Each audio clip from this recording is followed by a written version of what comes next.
Thank you. Thanks very much. Thanks very much. I want you to know that I rose this morning at 3:30 in the morning in Boston. And it took me until 2:30 in the afternoon to get here. We have a lot of work to do in this country, folks, particularly when it comes to air transportation. Thanks to the folks here, I was booked on a plane that left Boston for Little Rock with a stop in Memphis, which was fine. So we stopped in Memphis, and everybody got off the plane except for me, because the plane was supposed to go to Little Rock after a brief stop in Memphis. I finally asked one of the flight attendants what was happening. She said, well, we're all getting off. You better talk to them. So I went out there and said, well, you're not going to Little Rock. It's another plane. Got to go to Gate 6. I went down to Gate 6.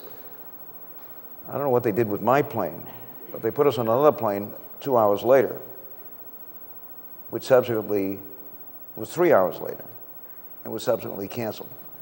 So I and 25 or 30 fellow passengers came down here by bus. And at 4:45, I got to turn around and get back to Boston, because I teach full-time these days, mostly at Northeastern in Boston, but during the winter at UCLA, so I've got a full day tomorrow. But in any event, it's great to be here. Special thanks to my old pal Skip, who was deeply involved in the 1988 campaign. I'm not sure I thought of you as a dean in those days, but I think it's terrific. Maybe I didn't think of myself as a professor either. And obviously, it's a very special pleasure to be in this place, which is named for and is part of the Clinton Library. I'm not sure it's true. Bill Clinton and I were very close and worked very closely together when we were governors. I'm not sure it's true that I gave him his start in national politics, because he had been actually very much involved in national politics, early on chairman of the National Governors Association. But you'll recall that he nominated me for the presidency. It was not one of his great speeches, but it wasn't his fault. I mean, you know, he showed us a speech. We all thought it was pretty good, but it turned out to be a little too long for the audience. And when he announced for the presidency in the fall of 1991, I don't know how many of you remember this, but in that first 2 or 3 days, he made a number of appearances, including an appearance on the Johnny Carson show. And Carson said to him, why are you running for the presidency? You know what he said? Because I want to finish my speech for Dukakis. But it's great to be here, and to be here in a restored railroad station for a train fanatic is a special, special privilege for me. Let me begin by apologizing to all of you. If I had beaten Bush 1, you'd have never heard of Bush 2.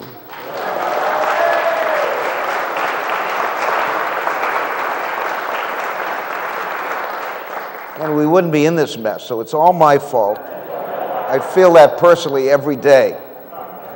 On the other hand, I'm very pleased with the start that the new administration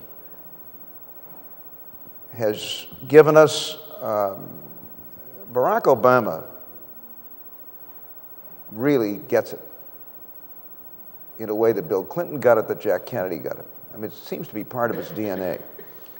And I'm also enormously impressed with the job that Hillary Clinton is doing. As I said to the students with whom I met for an hour before joining all of you, I have a lot of respect for Hillary. But when she was named as Secretary of State, I really wasn't sure. If it had been Health and Human Services, it would have been a no-brainer. She'd have been terrific. I think she's done an extraordinary job in this first 2 or 3 months. And I'm just tickled to death, not only at the change in attitude, but in what she is doing, what the president's doing, the relationship between the two of them, which seems to me to be close and warm and genuine. And it's not a mystery, folks, that people around the world are feeling a lot better about the United States of America today than they were a few months ago. It has everything to do with those two folks and to a kind of attitude which is strong and forceful, but which, as the president himself said in London, he's trying to listen, not lecture, and it's long overdue. I guess we'll continue to hear from Dick Cheney kind of indefinitely. That's a whole other story. I think what I want to do, because we don't have an awful lot of time, is to focus in for maybe 10 minutes on politics. Can I? And then maybe open things up and we can have a good discussion. I made two very serious mistakes in 1988, among others. One was not to anticipate and be ready for the kind of attack campaign that was thrown at me. And that was inexcusable, because I had been through negative campaigns before at the state level. I'd lost one and I'd won one. And if there's one thing I did contribute to the Clinton victory in 1992, it was the lesson of '88. People forget that George Bush went at Bill Clinton every bit as hard or harder than he did against me. But Bill Clinton was ready. In fact, he had a unit in his campaign of about 10 people. I think some of them worked for me, Skip, who called themselves the Defense Department. And all they did was deal with the attack campaign, effectively and well. And no Democratic candidate for the presidency, I hope, will ever make that mistake again, except my pal and former Lieutenant Governor, John Kerry, did it in 2004. Now, how you deal with those kinds of attacks, how you respond, is not easy. If possible, you want to make those attacks a character issue on the guy that is doing them to you. John didn't do it very well in 2004. I didn't even have a plan in '88. So that was lesson number one. The second thing I did not do well was to run a genuinely precinct-based grassroots organization in every single one of the 50 states. And I speak as somebody who got elected to public office from the time I ran for the representative town meeting in the town of Brookline by being a grassroots campaigner. That's how I won the governorship 3 times. That's how I won legislative office. It's to a very great extent how we won the nomination. Now, what happened in the final? Well, I spent too much time listening to people who presumably knew more than I did about running for the presidency, who said, well, you know, this grassroots stuff, maybe that's okay if you're running for city council, but for the presidency, it's all money and media. And I'm here to tell you it's not. And one of the great lessons which I hope my party has learned now, and I'm not sure of it, from 2008 is that grassroots campaigning makes a huge difference. In fact, I don't think it's an exaggeration to say that the reason Obama won the nomination and Hillary didn't was because he and the people around them understood that better than she and especially the people around her. And so one of the real questions which faces both major parties is whether or not we're going to get back to basics when it comes to organizing and campaigning for political office in this country at every level, including the presidency. Did it make a difference? Is there any question? Now, was it a 50-state campaign? No. There were another 6 or 7 states, including, I would argue, this one, where had there been a genuine precinct-based grassroots organization, I'll get into that in a second, Obama and Biden had a real shot at winning this. West Virginia, which I carried by 11 points. Mississippi, where a dear friend of mine and a Republican, one of the best Republicans I know, kept calling me. Wasn't a fan of McCain's and kept saying, you know, it's only 5 points down here. When are we going to see some organization? Never happened. This red-blue thing, buying into this, terrible mistake on the part of my party. What is this red-blue stuff? It's all kind of a self-fulfilling prophecy. I mean, if you buy into it, then you don't campaign in the so-called red states. What's a red state anyway? And as we saw, an awful lot of red states turned out to be blue states, right? Because there was genuine grassroots. Now, what are we talking about, folks, when we talk about a grassroots campaign? A precinct captain and 6 block or neighborhood captains in every single precinct in America. No exception. I want to repeat that. A precinct captain and 6 block or neighborhood captains in every precinct in America whose job it is to make personal contact with every single voting household on an ongoing basis. Now, the new technology helps that a lot. The internet has been a huge boon, both when it comes to fundraising and organizing. But the internet is not a substitute for precinct-based grassroots organizing. That requires people. And to repeat, we have 200,000, not 2 million, 200,000 precincts in the entire country. And if my party, or for that matter, the other party, can't find 200,000 people in a country of 300 million, who as volunteers are willing to take responsibility for doing what a precinct captain does, then there's something wrong with us. Barack Obama had 4 million contributors. That's a pretty good pool, don't you think, from which to recruit 200,000 precinct captains.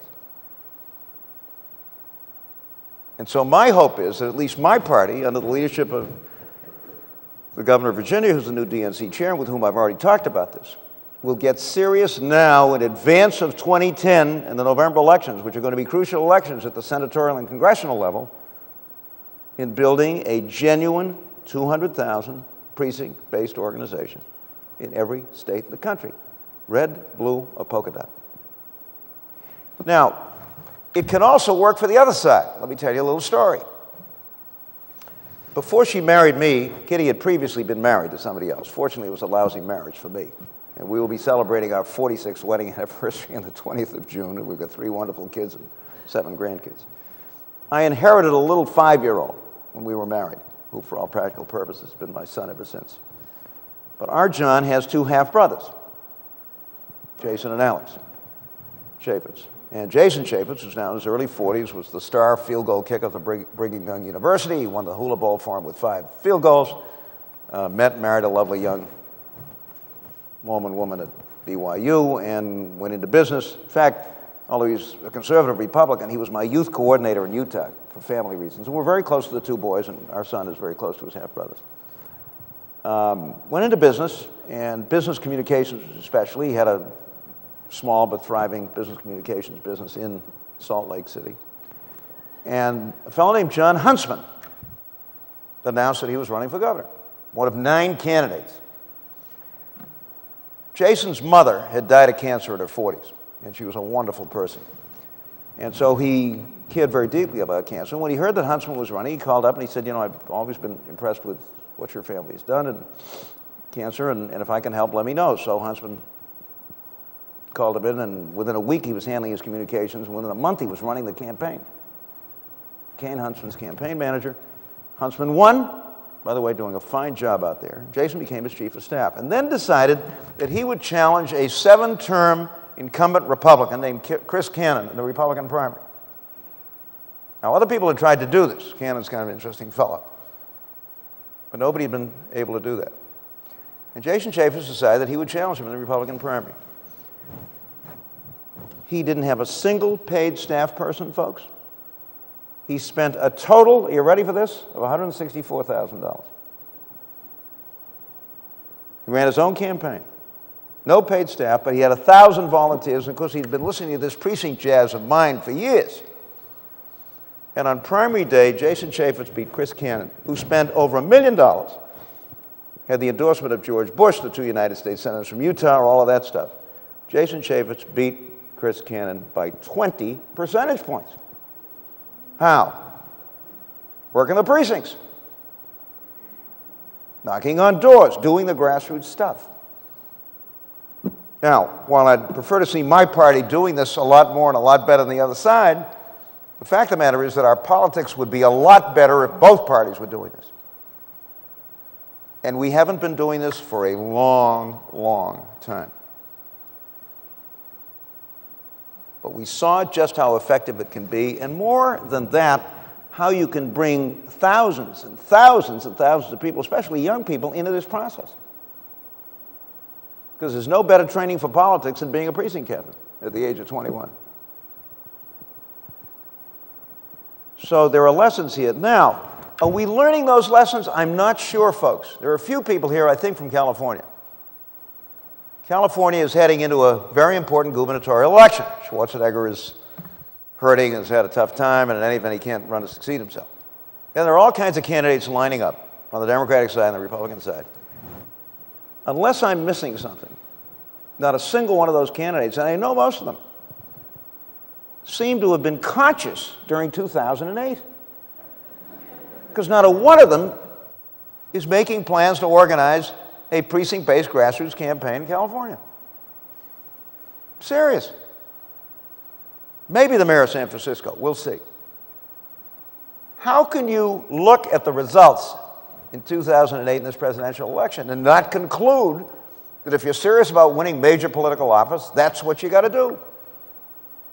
And it takes time to do this. You can't do this in a couple of months. This is a year-and-a-half process. But I'm not seeing it there. I know a number of folks who want to run for some of these Senate seats, and the folks in Washington are saying, show us you can raise $1 million in a month. That's the acid test. I'm sorry. Money's important, don't get me wrong. What I'm interested in is, are they organizing at the precinct level now for 2010? But if we haven't learned something from Barack Obama's victory, then there's something wrong with us. And more than that, to repeat, the politics and public life of this country would be strengthened immeasurably if the two major political parties get serious about this. The sooner the better. Anyway, that's my homily for the day. Am I pleased with the new administration? Yes. I'm very impressed with the new president. I'm very impressed with the Secretary of State. I'm impressed with the way they're approaching their job. I don't know how we get into this economic mess, and nobody really has the formula for getting out, but I think what the new administration is trying to do is probably the best approach, and some of these things are going to succeed, and some of them aren't going to succeed, some are going to work, some of them aren't going to work. Needless to say, as a trained fanatic, I'm tickled to death that Bill Clinton was nice enough to put me in the Amtrak board. It was a great experience, but when my term expired, I and every single one of the board members was removed by George Bush, including two terrific Republicans, by the way, who are excellent board members. So I'm delighted we have an administration that understands the importance of infrastructure and transportation infrastructure.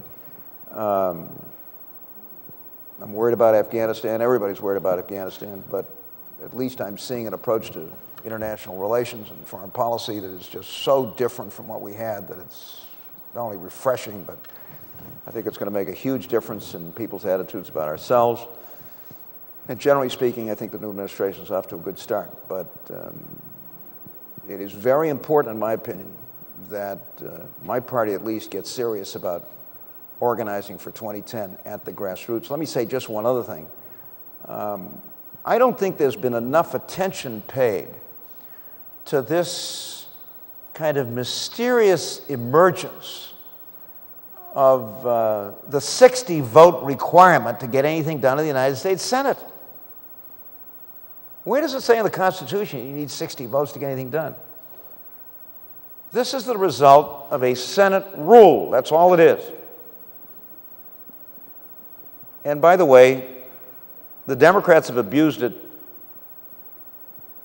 as have the Republicans. Although I think the Republicans have brought that abuse to a rather high art here at this point. I mean, this notion that in order to get something done, you've got to get 60 votes is preposterous. But if that's what we need at this point, then those Senate races next year are going to be extremely important. Of course, getting a second United States Senator from Minnesota would help as well.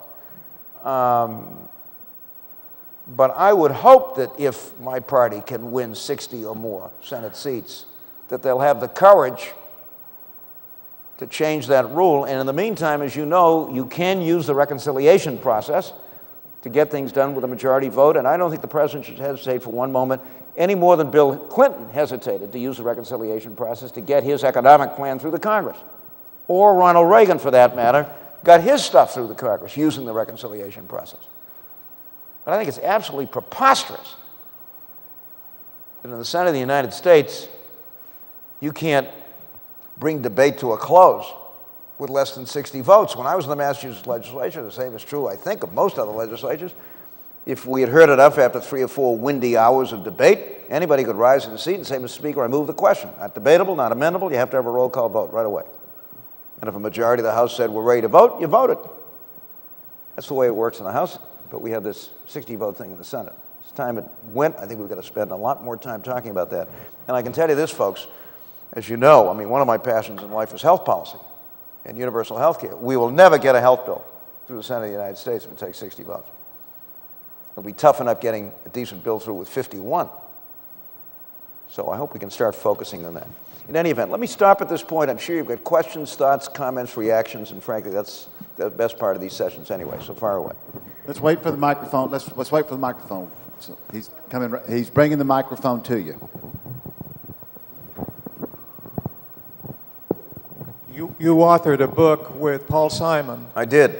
And now with all of the problems that are going on in Illinois, do you see anyone emerging like a Paul Simon in that state? Yes, there's a young Greek American who's 32 years of age, and he's the state treasurer. And Alexei Giannoulias, and he's terrific. And he's running for the United States Senate.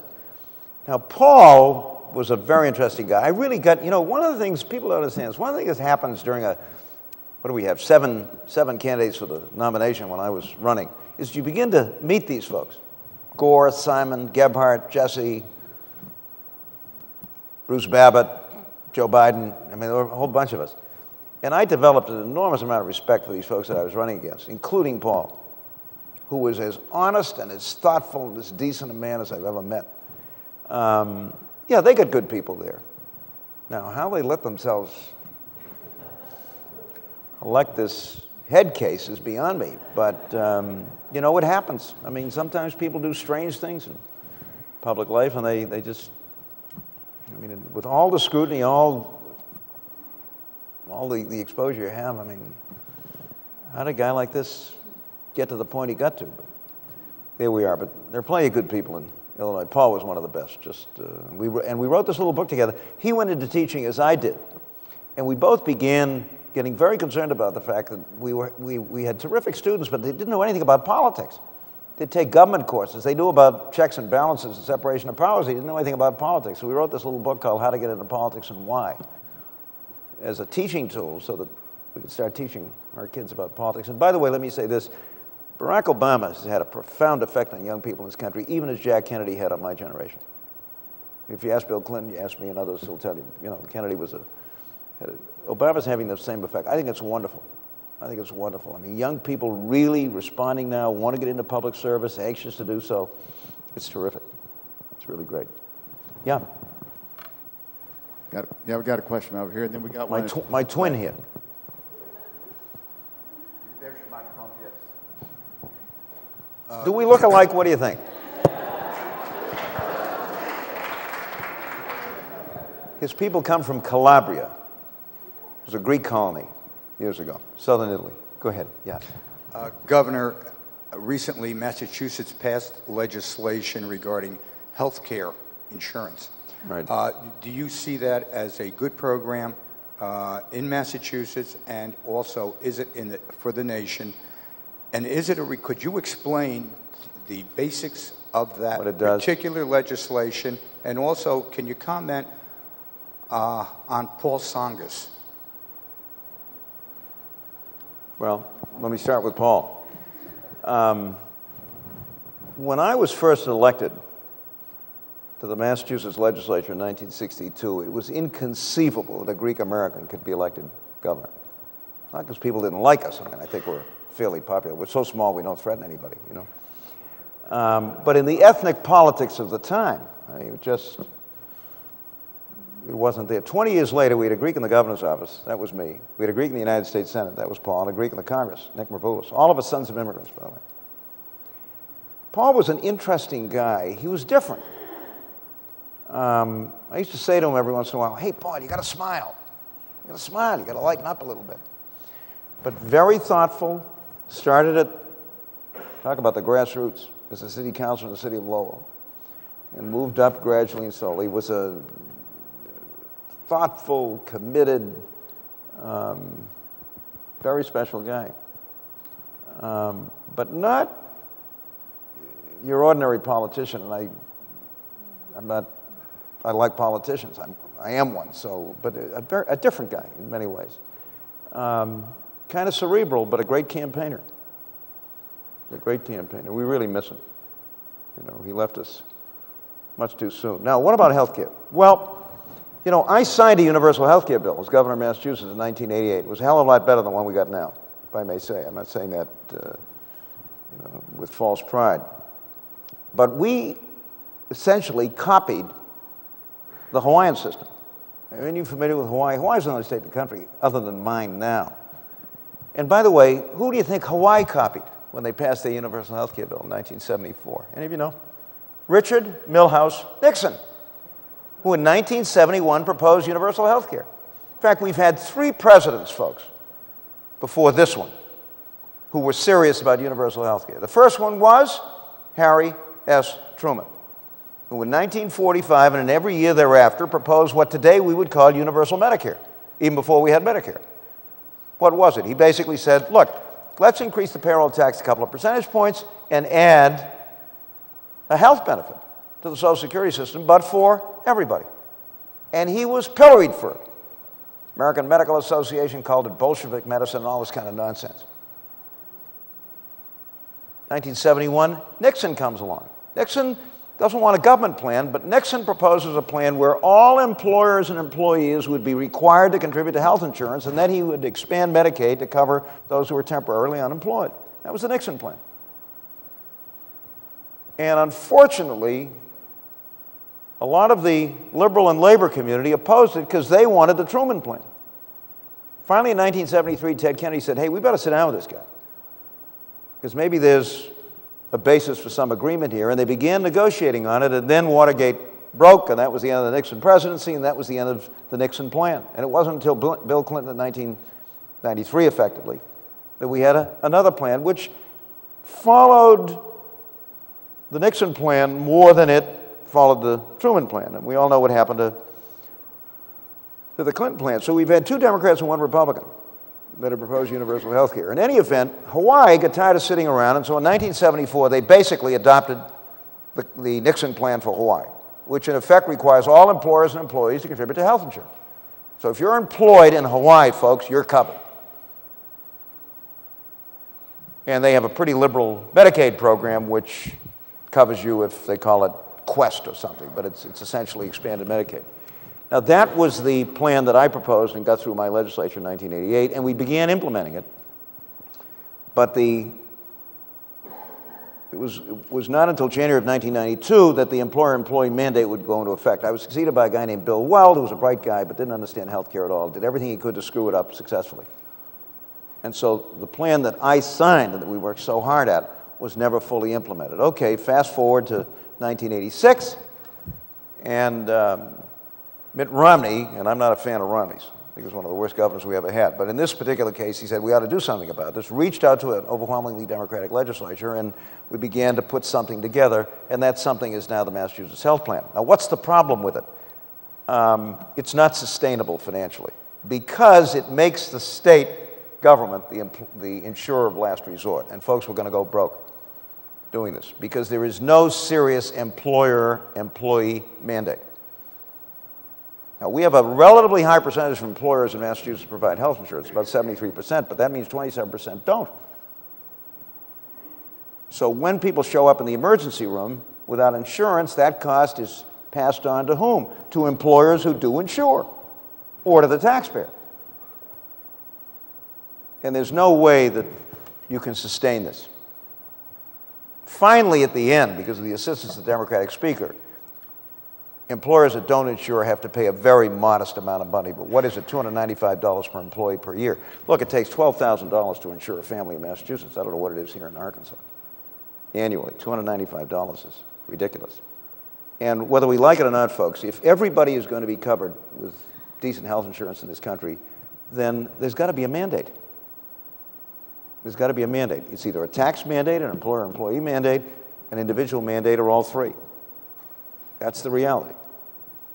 Now, what I think, and I don't want to go on at great length here, but what I think Obama will be proposing, and he said this repeatedly during the campaign, was what? If you like the health insurance you have today, nobody's going to take it away from you.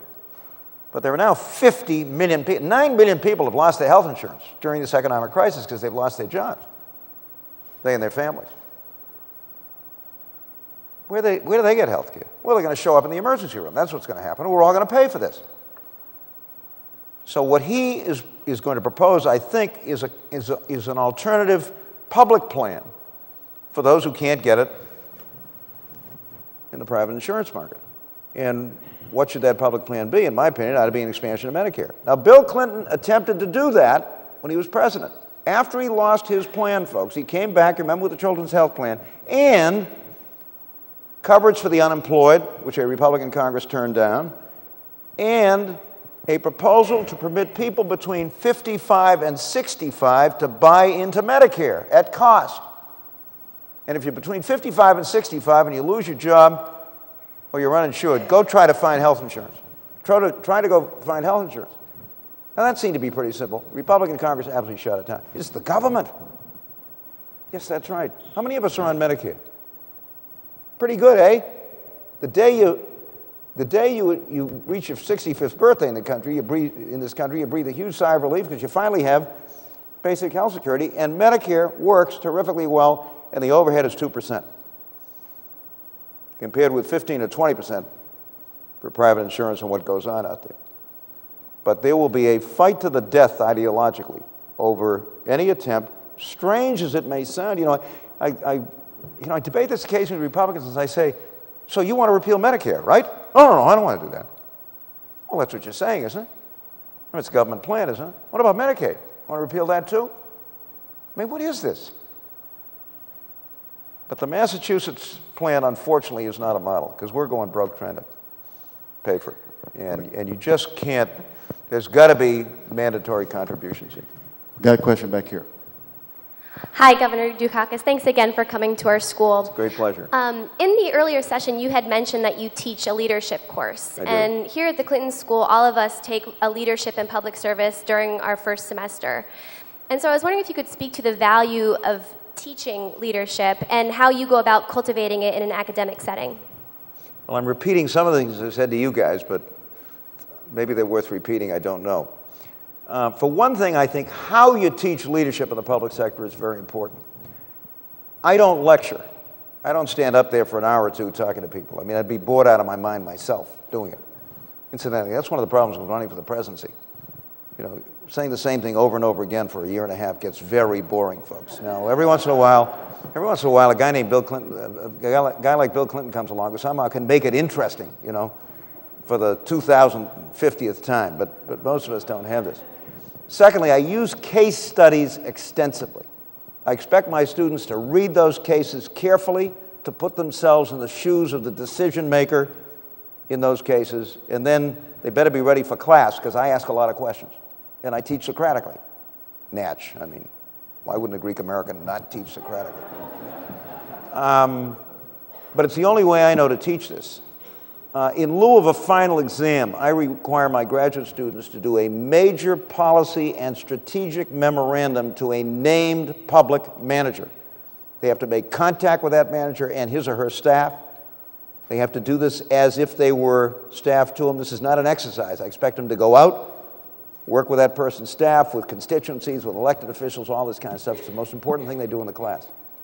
Now, you guys are doing even more than that. You're doing your summer international experience and all that kind of stuff. I can't say enough for that kind of thing, but that's the way I try to teach it. And as I said to you folks, what I'm trying to do is to help my students understand that there's a set of skills out there that you have to have if you're going to be effective in public life. You've got to be a coalition builder. You've got to be a consensus builder. You've got to be able to bring people together. You've got to be able to work effectively with elected officials, with constituencies that oftentimes can be a pain in the neck, to tell you the truth. You've got to be able to handle the press. And these days, the press, bloggers, this whole new world, how do you do that? And you don't learn these skills in the private sector, folks. Nothing against private sector managers. That's not easy. But it's a whole different set of skills. And if you're going to be effective in the public sector, you've got to develop those skills. So that's the way I try to teach it. Question back at the very back. Yes, right back here, Tisha. No, Julie, no, behind. Welcome to Arkansas, Dr. Lynette Bryant. I thought about asking you this question, but I just couldn't let you get by, and I hope I don't really put you on the spot. But with President Obama dealing with different countries that we have not dealt with in the past. How do you think that'll affect the United States, and how do you think it'll affect trade? It's a good question. I think it's going to affect us positively. Yitzhak Rabin, remember him? Who was the great Israeli general and prime minister. And if we had not been assassinated by that crazy Israeli kid, today we'd have peace in Israel and Palestine. He was that close to a peace agreement with Arafat. Rabin, the career military guy, used to say, you can't make peace unless you talk to your enemies. I want to repeat that. You can't make peace unless you talk to your enemies. It seems kind of self-evident, doesn't it? But we've had administrations, including this past one, that thought that what you do is refuse to talk to your enemies under any circumstances. That's crazy. I mean, the reason we have a mess in Iran, folks, is because we overthrew the democratically elected Iranian government in 1953. It was one of the dumbest things we ever did. Harry Truman refused to do it. Dwight Eisenhower was elected. And the next year, we overthrew the democratically elected government of Guatemala. One of the most important things I heard the president say at that conference of the Americas was, we don't believe in overthrowing democratically elected governments, even if they disagree with us. That's very important. What kind of values does it reflect when we're overthrowing democratically elected governments because we don't happen to agree with them on everything? You got to talk to people. And look at the response. It's very interesting. Now look, Ahmadinejad is kind of nuts. And by the way, he's not a president, really, in the way he hasn't run Iran. He may be defeated anyway. But we can't overreact to that kind of nonsense, the stuff we heard yesterday from him. But I think it's very interesting that, and Obama's got something. He's got, you know, he and Bill Clinton and a few others, I mean, it's in their DNA. I don't know whether you saw this, and I don't want to get into this, but Latin America happens to be a favorite subject of mine. I spent some time down there as a student.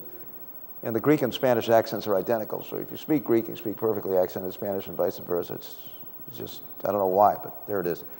Evo Morales, the president of Bolivia, he thinks that the U.S. or somebody representing the United States was plotting to assassinate him. And he said so in a very angry speech. And during his press conference, Obama was asked about that. He said, look, I don't agree with everything President Morales, but we do not, this administration and my country do not and should not support the overthrow of democratic governments. And then he was asked about discrimination, racial discrimination. It's very interesting. He said, well, you know, Evo Morales is the first indigenous Bolivian to be elected president, which tells you something about patterns of discrimination in Latin America. I may be wrong, but I think Morales heard that. And I think he was impressed by it. I mean, it reflected a sensitivity to him, a knowledge of the area. And by the way, Barack Obama had never been to Latin America before this conference and going to Mexico. So I think the way he and Hillary are approaching foreign policy is absolutely correct. I hope we won't spend too much time listening to that strange guy who was vice president for 8 years. And I think most Americans are supportive of this. Now, when a crisis hits like the piracy thing, you got to be tough. And by the way, we have a lot to do, in my opinion, to deal with that piracy problem. I mean, I can't imagine what the international community has been thinking about for the past several years while these folks have been regularly raiding ships and holding up for ransom and taking hostage and so forth. And I don't think it's that difficult a problem, quite frankly. I can't believe that a combination of military forces from a variety of countries can't deal with that. But just remember what Rabin said. You can't make peace unless you talk to your enemies and unless you listen. I said to the students I met with, best listener I ever knew was Bill Clinton. Serious. Serious. And it was genuine. It wasn't for show. He listened. He absorbed. He was interested in what you were saying. Speaking of leadership, that's a very important skill that public leaders have to have. It took me about 20 years to figure that out. I was not a very good listener when I started in politics. It took me a while. Had a few cracks alongside the head. Julie, there's a microphone behind you there. Well, you said one of your mistakes in your '88 campaign was not following your instincts, really, not doing the grassroots. Right. Why do you think so many modern campaigns have gotten tied up with these expensive consultants? It's a very good question. I think it's because beginning in the early 70s, when television and what was then the new media began to become important, and it was, I mean, don't get me wrong, it plays an important role here. The internet increasingly is playing a role. I think we all kind of said, well, that's the future. So go out and find yourself a consultant who knows all about the media. And that's the way you're going to win elections. The Republicans started it. They managed to pull it off a few times. We got nervous, and so we went in the same direction. And we kind of forgot about the grassroots thing. That was old-fashioned. That wasn't the new stuff. I mean, it wouldn't make a difference and all that kind of business. And we just kind of forgot about it. And to his credit, Obama and the people around him brought it back. Now, in all honesty, despite the talk, they weren't doing it very well early in the campaign. But when he got his head handed to him in New Hampshire, because Hillary out-organized him in New Hampshire, it was the only state in the country where she out-organized him. They then said, hey, maybe we aren't doing this, and they weren't. And so they basically brought in the guy that had won Iowa for them with a precinct-based campaign, John Carson, to run this field operation, and then things began happening. On the other hand, and I don't want to be critical, because they ran a great campaign, but you know, I'm not telling tales out of school when I say there wasn't much of an organization here, there wasn't much of an organization in a number of other states, which I think were takeable. You know, these so-called red states with Democratic governors, Democratic legislatures, Democratic congressional delegation. Why are they red? It's crazy. And yet, so my hope is that building on what happened in 2008, we'll do it. But again, don't ask me to explain this California phenomenon where I'm telling you, none of those candidates are serious about organizing at the grassroots level. Doesn't make any sense to me. Yeah, Governor Dukakis. I love that button. Show them this button. This is a collector's item. It's a collector's item. Yeah, it's fine. Governor, first of all, I have an apology to make, too. I went to school 1 year with Ken Starr, and I should have tripped him. But I never did. Well, but my question actually was sort of manifested in the previous question, but let me follow up a little bit on that. And that was a question I asked my students last year, which I didn't do very well with, as a matter of fact. And the assignment was, you know, where's the party? I said, you know, do some content analysis, look at some speeches, you know, find out where the party is, because I thought that was a very important thing to look at. And that's the question I would ask you. You know, because grassroots doesn't happen without the party, and the consultants have been so paramount in these elections over the years, as you well know, right. That it's pretty hard sometimes for the candidate to figure out the tension between the consultant and the party, and where the party is, especially the way the financing of elections goes. So I wish you would comment on that, if you would, please. Good question. Well, where's the party? Well, I hope under Tim Kaine's leadership, and I have a great respect for Governor Kaine, who is a grassroots guy. That's how he got elected. He believes in it. That's how his state went for Obama. I hope we're going to build on our successful experience this past year and this past campaign. And I hope that he will bring lots and lots of the new Obama people into the party.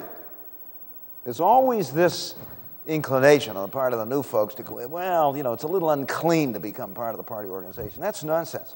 I mean, I was a reformer and a rebel and all that kind of stuff when I in my early years in Massachusetts, and then was elected governor and had the same effect on the party that a lot of us have been bringing young people. Bill did, Jack Kennedy did, Obama has. But I wanted very much to bring these folks into the party organization, and they came in with my encouragement and became the party. Where was the party? People could tell you, but I think it's very important. There should not be this kind of separate organization out there doing its house parties that's kind of under but not really in the party. I want to see these folks become part and parcel of the party, and I want to see 2010 be an important dress rehearsal for 2012. Not only is it a dress rehearsal, but the stakes are very high. I mean, there are half a dozen Senate seats that Democrats could take with excellent grassroots campaigns. I think Obama is committed to that. And I think the people around him are. But it's very important that the DNC and Governor Kaine and the folks that are going to be responsible for this get moving on this. And in point of fact, I've had some good conversations with Kane already about this, and I don't think there's any question that he's committed. But we don't have time to lose here. I mean, year and a half, we got major gubernatorial, senatorial, and congressional elections.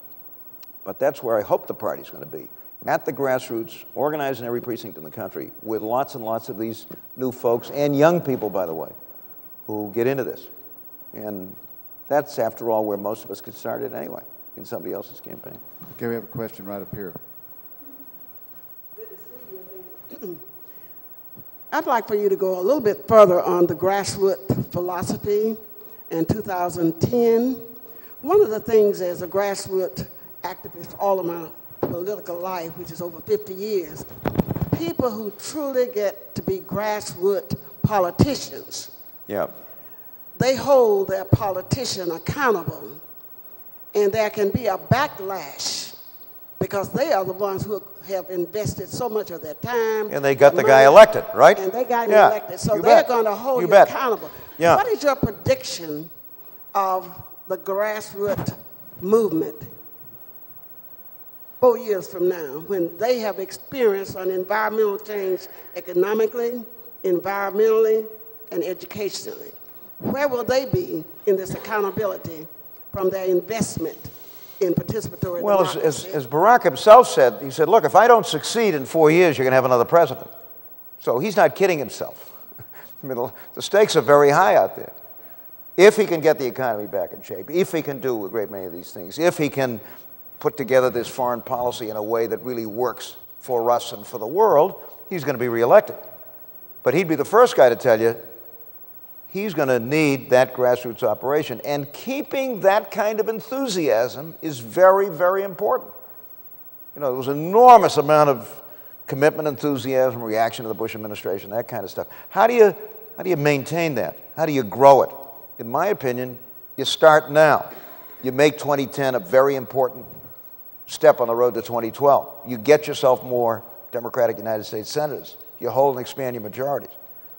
You kill this stupid filibuster thing. I mean, you do all of this kind of thing, but you can't assume that because you're in the incumbent and you're in a position to, you know, command the media and so on, that you're going to get elected. I mean, it's got to be a better grassroots campaign in 2012. It's got to be a 50-state, all-precinct campaign. I cannot emphasize that enough, folks. I don't care what the district is. I don't care what their party affiliation is. And my sense is that a lot of folks that didn't vote for Obama are at least beginning to develop a certain amount of respect for this guy. They're coming around. You know, a lot of I'll meet Republicans and say, what do you think of Obama? Just like that. What do you think of Obama? They weren't asking me that question last year. So, of course, my answer, what do you think of him? Well, you know, he's interesting. I mean, there's this kind of, he's kind of stopped them a little bit. But it won't happen, folks, at any level. We've got gubernatorial elections out there that are important, unless we get serious about the grassroots thing. And that's what's so distressing about what I was seeing in California. Despite what happened, I mean, this was stunning from a political standpoint. I would have expected, Skip, every campaign consultant in the country to go back to school to find out how Obama and his people did it. I don't see that happening. It's the same old stuff. Show us you're going to raise $1 million in a month. Give me a break. So that's what concerns me. You know, we're going to slip back. Got a lot of questions, so everybody just be patient. We're getting everybody. We have a question in the back from the student from Lowell, Massachusetts. So precedent. This is Demas Espinola. Not only is Demas from Lowell, my home state, but he's from Lowell, where my dad and his family, when they got off the boat, settled. So, and if you want to see a great example of revitalizing an old, dying urban community, that's Lowell. So when you come to Massachusetts, folks, in addition to walking the Freedom Trail and all that stuff, take the train, we have one, 45 minutes to Lowell, and spend 3 or 4 hours at the Lowell Urban Heritage Park. It's a great example of how you bring an old city back together. I've been on those tours a number of times, and they're great, so feel free to come on up. My question, I hear you speak a lot about the red and blue and the grassroots movements. In terms of presidential elections, do you think a shift from an electoral college to a national popular vote would force candidates to go out into the state so that Barack would come to Arkansas and come to Mississippi to really fight for every vote. Yeah, we might even have a campaign in Massachusetts and California, speaking of the Democratic side. You know, there's no campaign. Absolutely. I think the Electoral College should have been abolished 150 years ago. And as some of you may know, there is this National Popular Vote campaign, which is attempting to get state legislatures to vote for legislation which would commit themselves to voting their electors for the winner of the popular vote, assuming there are a sufficient number of states to do that. I'm all for it. I hope Massachusetts will do that this year. But I think the Electoral College, I mean, look, with all due respect to the founders, the framers of the Constitution, who were great people, they were not exactly Democrats with a small d. They really didn't trust the average guy. And by the way, in those days, folks, the electorate amounted to no more than 10 to 15% of the population. Why? Ladies, you couldn't vote. People of color couldn't vote, and poor white guys without property couldn't vote. And even with a 10 to 15% electorate, they didn't trust these folks. So they created the Electoral College. There's absolutely no reason to have that. And I would hope we could move on the national popular vote thing. Demas. That was a good Massachusetts question there, Demas. We have a question. I think, do you have a question right here, ma'am? Wait for the microphone, please. A comment. I'm not sure if you're friends with Governor Howard Dean. Yeah. But I believe that Howard Dean was the one who started the 50 Very states important. strategy and the grassroots movement. And his groups can continue today. And they started on the internet, and they continue to meet today. And I know a lot of grassroots Democrats who still feel that way, but in a lot of the states, you cannot get the state chairman to have the same philosophy, and they will not help a lot of the grassroots candidates with training, with money. And there are states out there, and I know a lot of people laugh about this, but Texas has a great potential It certainly of does. becoming democratic. I'm with you. But down there, the local grassroots Democrats, such as those in Dallas County, which has become Democrat, by the way, Right. can't get the attention of the state chairman of the Texas Democrat Party to support them down in the local level candidates, such as state education board. And I see that a lot at the top of the Democratic Party, not understanding exactly what you're saying. And there are many people willing out there to work the grassroots, but they need leadership. Same in California. Now you may say, well, California's, you know, the Republicans are now down to 23% in terms of registration. But I'm telling you something, under certain circumstances, a Republican could win the governorship next year because people are just so upset with everything in California in this kind of dysfunctional government. Now, where's it going to come from? And by the way, folks in California just don't get it. Democrats don't get it. Some do, but I mean, the leadership of the party they're my dear friends. They don't get it. They think I'm crazy. You know, 35,000 precincts, 35,000 precinct captains. What's the matter with you guys? Well, this is California. So, now, Dean deserves a great deal of credit for hammering away at what he called a 50-state strategy. And by the way, there were people in Washington, a lot of smart guys, who were kind of sassing him about it. You know, what's he giving money to the Mississippi Democratic Party? What are they going to do, walk around picking their noses? That's what Paul Begala said. Now, I have a lot of respect for Begala. But the Mississippi Democratic Party is a hell of a lot stronger today than it was, and had we given them a little support in this thing, they could have come a lot closer. But it is going to take the new DNC chair and the president and the people around him and a lot of us to make it clear to these party chairs that they're expected to do this. And if they don't, then the party better get themselves somebody else. Now, but Howard was the guy that started this. And he got ridiculed for it and all that kind of stuff, but he stuck with it. And I think it's one of the reasons why we won the Congress in 2006. And one of the reasons at least set the stage for the victory in 2008. And it's going to be up to Kaine, and I have great confidence in Governor Kaine, but it's going to be up to Kaine to continue this and build on it to the point to repeat. You know, Kitty says, you're not going to talk about grassroots stuff, are you again? I said, yeah, you got to keep talking about it until people get it.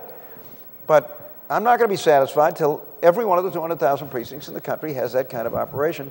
And because we have a kind of federal party system made up of 50 state parties, puts a lot of responsibility. But I'm with you on Texas. Texas could get into the Democratic column in the next 4 to 6 years. There's no reason under the sun why it couldn't.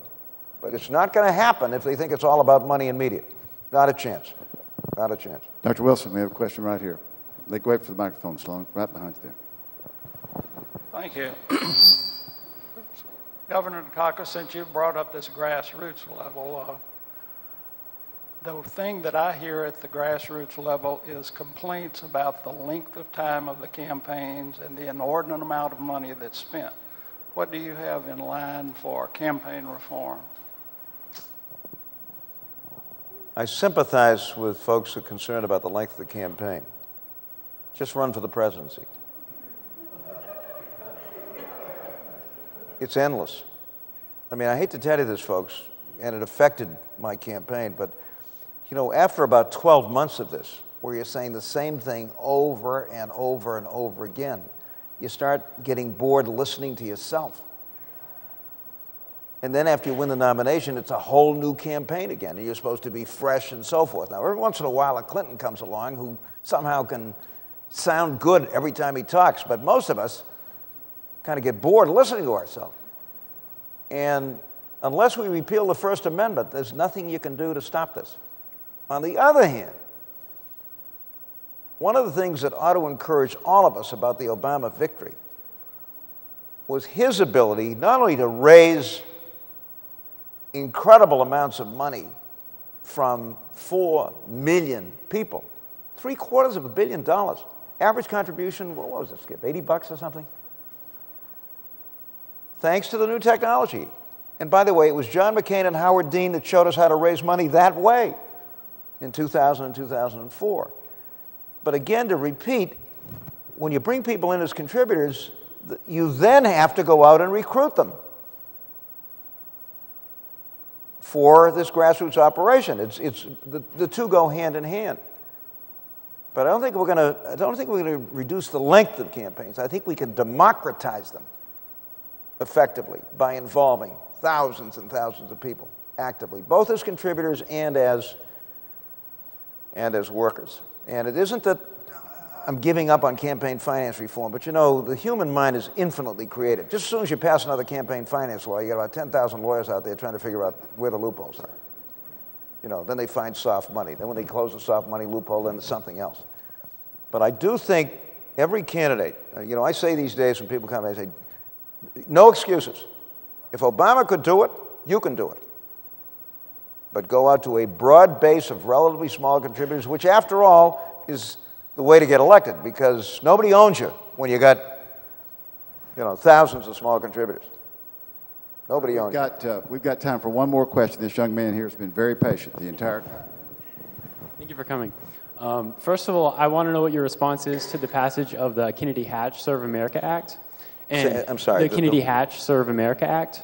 Yeah. That I believe President Obama is signing today. Today, yeah. And secondly, there's been a proposal to create a U.S. Public Service Academy to provide undergraduates a free education in return for 5 years of civilian service.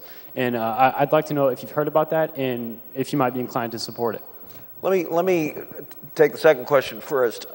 It's not that I don't think it's a good idea, but we now have programs at both the undergraduate and master's level. This is one of them, all over the country.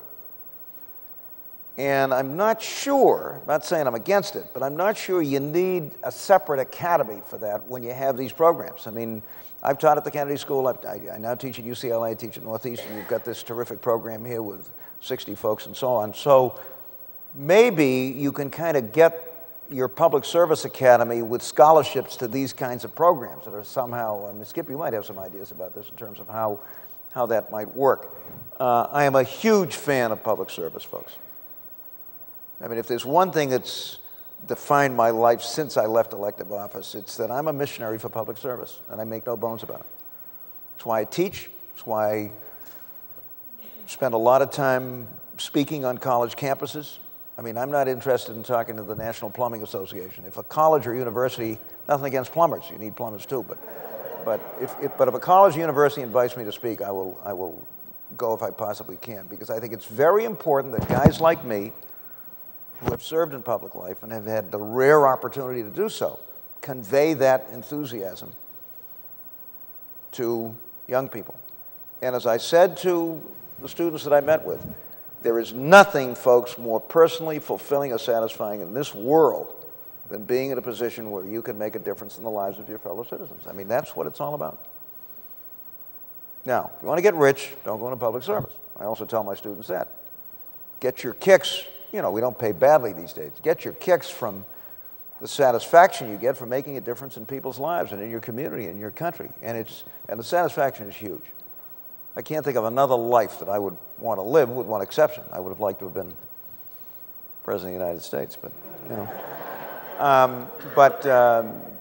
And if there's any way that I can encourage young people to think seriously about public service, to develop these skills and so forth, I want to do so.